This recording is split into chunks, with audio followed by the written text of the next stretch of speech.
जब किसी व्यक्ति को किसी घटना में अन्याय का अनुभव होता है तो वो घटना उसके अंतर को झकझोर देती है।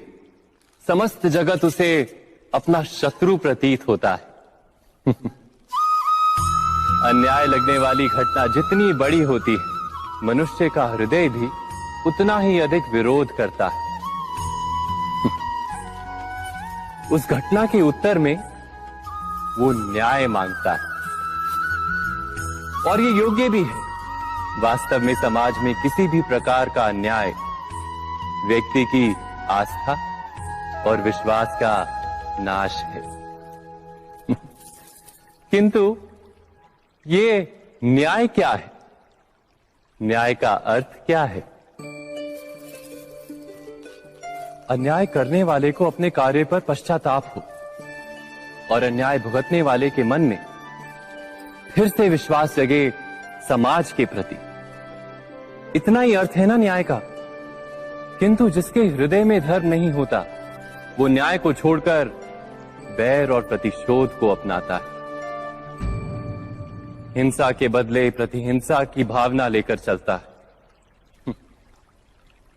स्वयं भोगी हुई पीड़ा से कहीं अधिक पीड़ा देने का प्रयत्न करता है और इस मार्ग पर चलते अन्याय को भुगतने वाला स्वयं अन्याय करने लगता है। शीघ्र ही वो अपराधी बन जाता है। अर्थात न्याय और प्रतिशोध के बीच बहुत कम अंतर होता है और इसी अंतर का नाम है धर्म। क्या ये सत्य नहीं? स्वयं विचार कीजिए। व्यक्ति को जब उसके अपराध का दंड मिलता है तब कभी कभी उस न्याय को देखकर मन कचोटता है। प्रश्न उठता है हृदय में कि जब वो अपराध हुआ था तब व्यक्ति भिन्न था। उसके पश्चात उसने इतने पश्चाताप किए, स्वयं में इतना परिवर्तन किया, फिर उसे दंड क्यों मिले? पर जहां आघात होता है वहां प्रत्याघात भी होता है। जैसा कर्म वैसा फल। यदि किसी को प्रेम दोगे तो सुख प्राप्त होगा, यदि किसी की हत्या करोगे तो मृत्यु दंड मिलेगा। जैसा कार्य वैसा ही न्याय। तो फिर प्रायश्चित और पश्चाताप का कोई मूल्य नहीं है? अवश्य है मूल्य। प्रायश्चित और पश्चाताप मनुष्य की आत्मा को बलवान करता है। आने वाले दंड को स्वीकार करने के लिए मनुष्य को तैयार करता है। अर्थात बिना प्रायश्चित के दंड स्वीकार करने का कोई मूल्य है? स्वयं विचार कीजिए।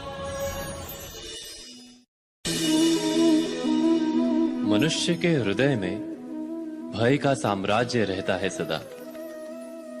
कभी संपत्ति के नाश का भय, कभी अपमान का भय, कभी अपनों से छूट जाने का भय। इसीलिए भय का होना सबको स्वाभाविक ही लगता है। क्या कभी विचार किया है, जो स्थिति अथवा वस्तु भय को जन्म देती है, क्या वहीं से वास्तव में दुख आता है? नहीं, ऐसा तो कोई नियम नहीं। और सबका अनुभव तो ये बताता है कि भय धारण करने से भविष्य के दुख का निवारण नहीं होता। भय केवल आने वाले दुख की कल्पना मात्र ही है। वास्तविकता से इसका कोई संबंध नहीं है। तो क्या ये जानते हुए भी कि भय कुछ और नहीं, केवल कल्पना मात्र ही है, इससे मुक्त होकर निर्भय बन पाना क्या बहुत कठिन है? अवश्य विचार कीजिएगा।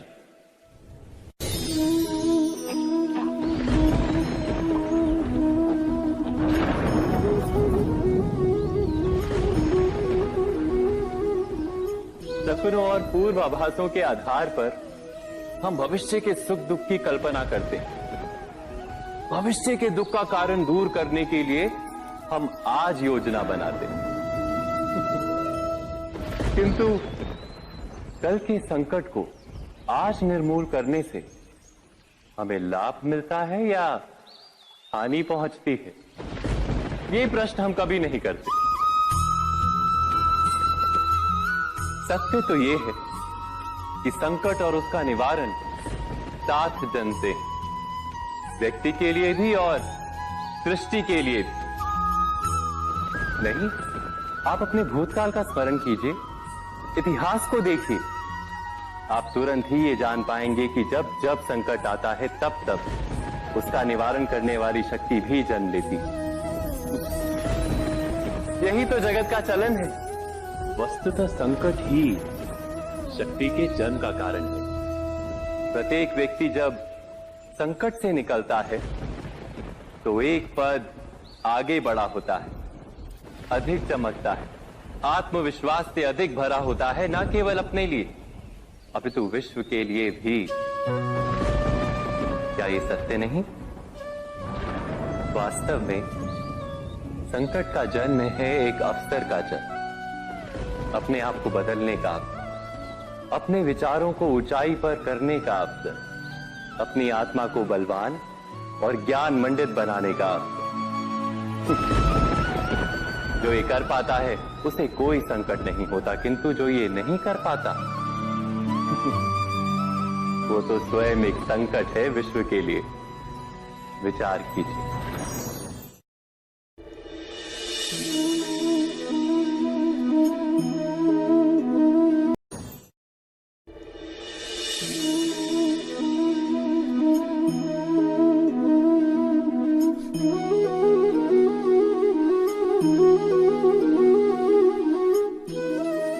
जीवन का हर क्षण निर्णय का क्षण होता है। प्रत्येक पद पर दूसरे पद के विषय में कोई निर्णय करना ही पड़ता है और निर्णय अपना प्रभाव छोड़ जाता है। आज किए गए निर्णय भविष्य में सुख अथवा दुख निर्मित करते हैं, ना केवल अपने लिए, अपने परिवार के लिए भी, आने वाली पीढ़ियों के लिए भी।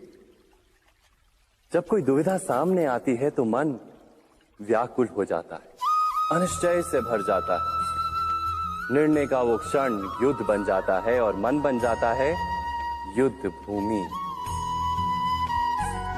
अधिकतर निर्णय हम दुविधा का उपाय करने के लिए नहीं, केवल मन को शांत करने के लिए लेते हैं। पर क्या कोई दौड़ते हुए भोजन कर सकता है? नहीं। तो क्या युद्ध से जूझता हुआ मन कोई योग्य निर्णय ले पाएगा? वास्तव में शांत मन से जब कोई निर्णय करता है तो अपने लिए सुखद भविष्य बनाता है, किंतु अपने मन को शांत करने के लिए जब कोई निर्णय करता है तो वो व्यक्ति भविष्य में अपने लिए कांटों भरा वृक्ष लगाता है। स्वयं विचार कीजिएगा।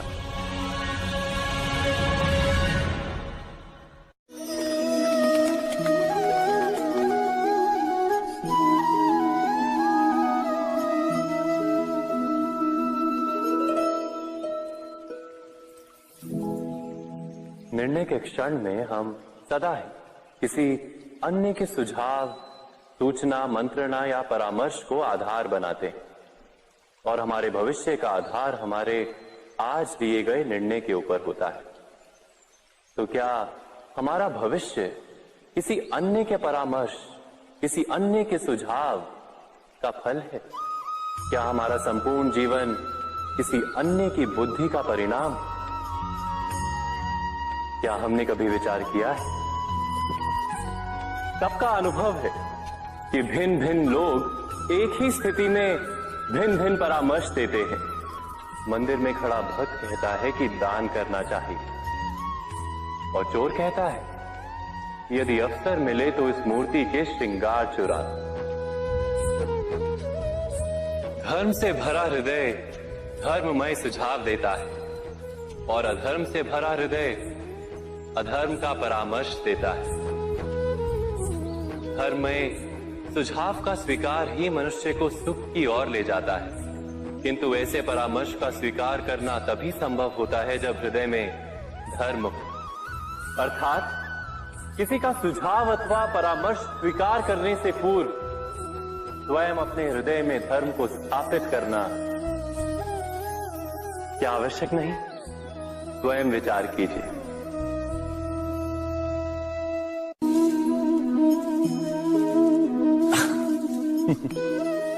मनुष्य के सारे संबंधों का आधार है अपेक्षा। पति कैसा हो जो मेरा जीवन सुख और सुविधा से भर दे। पत्नी कैसी हो जो सदैव मेरे प्रति समर्पित रहे। संतान कैसी हो जो मेरी सेवा करे, मेरा आदेश माने।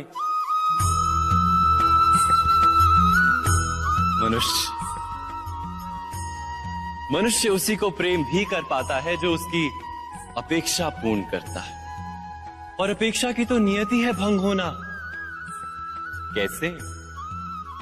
क्योंकि अपेक्षा मनुष्य के मस्तिष्क में जन्म लेती है। कोई अन्य व्यक्ति उसकी अपेक्षाओं के बारे में जान ही नहीं पाता। पूर्ण करने की प्रामाणिक इच्छा हो तब भी कोई मनुष्य किसी की अपेक्षाओं को पूर्ण नहीं कर पाता। और वहां से जन्म लेता है संघर्ष। सारे संबंध संघर्ष में परिवर्तित हो जाते।